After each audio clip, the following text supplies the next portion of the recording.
Well, guys, it seems when Labour isn't getting roasted for covering up the shame of Britain just before one of their own is arrested for being a wrong-un, they're taking L's in every sense of the word, as Rachel from accounts looks set to crash the economy and get the boot sometime soon. In fact, the only question for many now is what comes first, the crash or the boot. It's a bit like the chicken and the egg. But it doesn't stop there, as the cherry on this cake is Labour's anti-corruption minister Tlaib Siddique being investigated for yet more corruption in Bangladesh.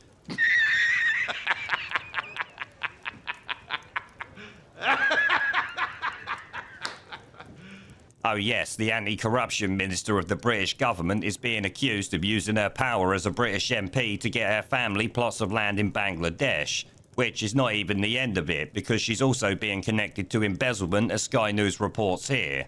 Tlaib Siddique has already been named in Bangladeshi court documents relating to alleged embezzlement from a nuclear power project in the country.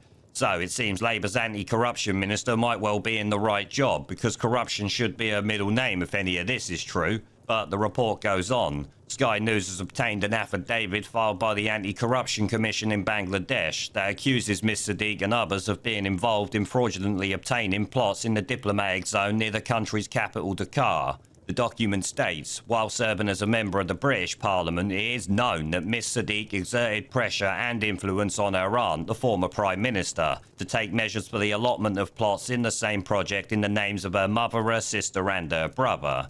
So she apparently got her Bangladeshi Prime Minister aunt to illegally get plots of land for her family and using her position as a British MP to do it. How the fuck she's still in a job with accusations like this going against her really is beyond me. In fact, how she's still in Parliament is the same. Surely being accused of using her position in this country to pressure other countries' political officials for monetary gain brings shame on the entire British establishment and the political parties and the fucking Parliament itself. It certainly makes the country look like even more of a shit show than it already does with this lot, if you ask me. And that I actually say despite thinking this is fucking brilliant at the same bloody time, because it shows the Labour Party for what they really are, a bunch of scheming rats that the bubonic plague would fucking avoid if it could.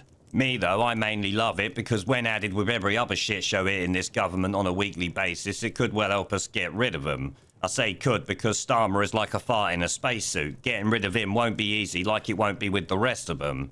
I mean, this dopey trat here is being investigated for corruption despite being the anti-corruption minister, and yet she refuses to resign and Starmer refuses to sack her.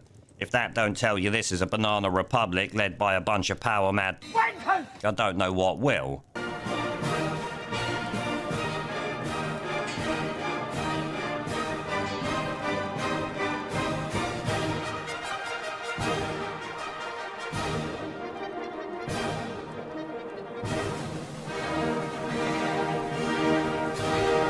Pandemic